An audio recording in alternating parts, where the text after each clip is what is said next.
Rohit mobile Makronia का सबसे बड़ा मोबाइल शोरूम जिसका शुभारंभ हो चुका है, जहां आपको मिलेंगे थोक एवं कम रेट पर मोबाइल। तो पता याद रखें, खाद गोदाम के बाजू से मकरोनिया चौराहा सागर। छेड़खानी के मुकदमे किस कदर लोगों को परेशान करते हैं, ये खबर हम आपको दिखा रहे हैं। उसी छेड़खानी के आलम में एक नौजवान ने खुदकुशी कर ली।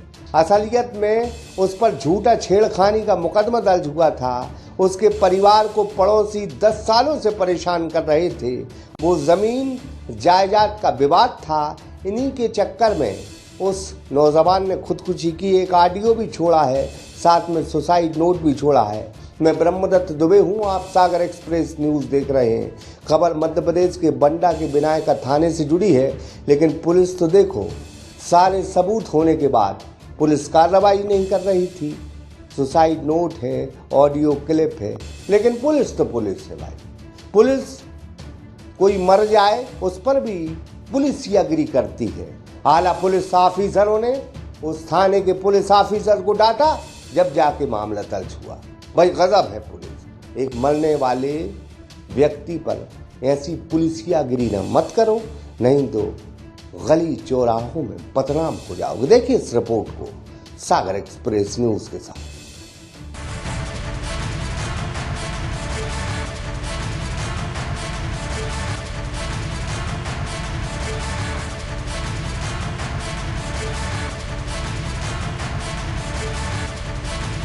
इस नौजवान को देखिए, इसके कुछ अरमान थे, जिंदगी जीने की ख्वाहिश थी, कुछ सपने थे, लेकिन एक छेड़खानी के झूठे मुकदमे और पड़ोसियों से लगातार 10 साल पीड़ित होने की वजह से आज इसने दुनिया को अलविदा कह दिया।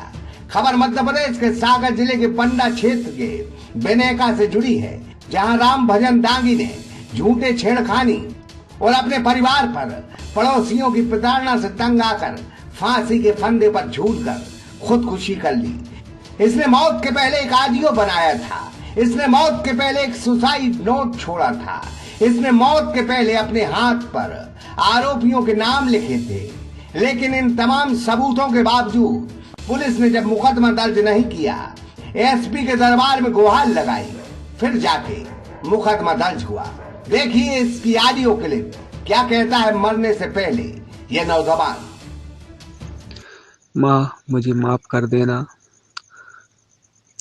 हम मरना तो नहीं चाहते थे, लेकिन हमारा परिवार बहुत परेशान था इन लोगों की वजह से। 5 को मत छोड़ना। कागज लिखा रखा है पलका के मुड़ीसे के बगल में, वो कागज अच्छे से रख लेना। कागज लिखा रखा है पलका के मुड़ीसे के बगल में, वो कागज अच्छे से रख लेना। मुन्नी भाई, राकेश, रोहित, शिवानी किसी भी हालत में नहीं बचना चाहिए। इन्हीं की वजह से हमारा पूरा परिवार परेशान था, और कलू, इन लोगों ने हमारा जीना हराम कर दिया। कहते हैं पड़ोसी अगर पैसा वाला है, रंगदार है और बड़े परिवार का है, तो उसकी रंगदारी से पड़ोसी ही नहीं, मोहल्ला और वार्ड वाले परेशान रहते हैं। खबर खोजमपुर गांव की है, जहां आरोपी मुन्नी बाई, रोहित, राकेश, शिवानी और कलू दागी का खोजमपुर गांव में जलजला है। इसके बाजू से मृतक राम भजन रहता है। दोनों के घर और खेत पड़ोस में थे। जमीन का विवाद था। इसी के चलते बीते दिनों मृतक की एक छेड़खानी की रिपोर्ट दर्ज की जाती है। वह जेल भी जाता है। मृतक और उसका परिवार 10 सालों से आरोपी परिवार से प्रताड़ित रहा है। झूठी छेड़खानी की रिपोर्ट से राम भजन आहत हुआ। पड़ोसी एक और झूठी रिपोर्ट की धमकी दे रहे थे। बस उसी से मृतक और आहत हो गया और उसने खुद को खत्म करने का फैसला कर लिया और अपने ही खेत में फांसी के फंदे पर झूलकर आत्महत्या कर ली। मिली आवेदन पत्र, उसमें पर्ची भी मिली है। मेरे भाई भी बता रहा है सर कि नहीं, लोगों ने मारा है मेरे को। पुलिस में पर्ची हाथ पे भी लगा है सर। फिर कहते हैं हमारे हाथ घर में मत करना, हम तुमको मार देंगे, फेंक देंगे, काट के फेंक देंगे। ये इस बात पर प्रेशर बनाते सर। ये 4 महीना से कर रहे हैं परेशान। आज आपकी भाई की बॉडी मिली है, कहाँ मिली है, कैसे? जी, यह उनकी पेड़ पर मिली, आम के पेड़ पर मिली है सर। वहीं पर लटका होने की खेत पर मिली है। ये उन्हीं लोगों की चाल है सर। हमें मुझे बस न्याय चाहिए।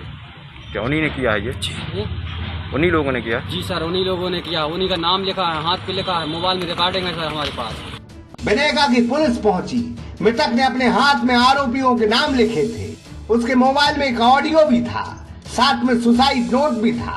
पुलिस सारी चीजें जब्त कर लेती है, पंचनामा बनाती है और मृतक के शरीर का पीएम कराकर सब उसके परिजनों को सौंप देती है, लेकिन रिपोर्ट दर्ज नहीं करती।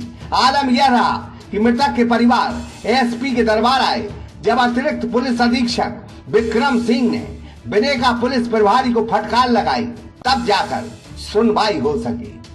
पुलिस ने जो है सुसाइड नोट उसका जब्त किया है, शव का पोस्टमार्टम कराया गया है। सुसाइड नोट के आधार पर उसमें जो है अग्रिम वैधानिक कार्रवाई की जा रही है। सर, उसके भाई के आरोप है कि कई वर्षों से लगातार उस पर दबाव डाल रही थी। उनके कथन कराए जाएंगे। सुसाइड नोट मुख्य आधार रहेगा और अन्य साक्ष्यों का भी संकलन किया जाएगा, उसमें विधि सम्मत कार्रवाई प्रकरण कायम किया जाएगा। पड़ोसियों की कहानी इस जमाने में कई प्रकार की होती है। कुछ पड़ोसी जान बचाते हैं, मदद करते हैं, कुछ जान ले लेते हैं। बहरहाल छेड़खानी का मामला झूठा था या नहीं, यह तो हम नहीं कहते, लेकिन कुछ लोग बड़े शरीफ और भावुक होते हैं। उन पर झूठे मुकदमे दर्ज हो जाएं, तो फिर वो ऐसा घातक कदम उठाते हैं। हम यह नहीं कहते कि हर मामला झूठा है, लेकिन बहुत मामले ऐसे होते हैं जिनके पीछे गहरी साजिश होती है। जमीन विवाद और एक मामला दर्ज होने से राम भजन जैसे लोग आत्महत्या कर लेते हैं, और इस नौजवान ने वही कदम उठाया और मौत को गले लगा लिया। इकराम खान के साथ अतुल विश्वकर्मा, सागर एक्सप्रेस न्यूज, बंडा। सागर एक्सप्रेस न्यूज की वीडियो अगर आप YouTube पे देख रहे हैं तो उसे सब्सक्राइब कीजिए, और अगर यही वीडियो आप Facebook पे देख रहे हैं तो उन्हें लाइक कीजिए, और अगर आप कमेंट लिखना चाहते तो कमेंट भी लिखिए। और आपका दिन शुभ हो, मंगलमय हो, यही हम ईश्वर से प्रार्थना करते हैं। नमस्कार।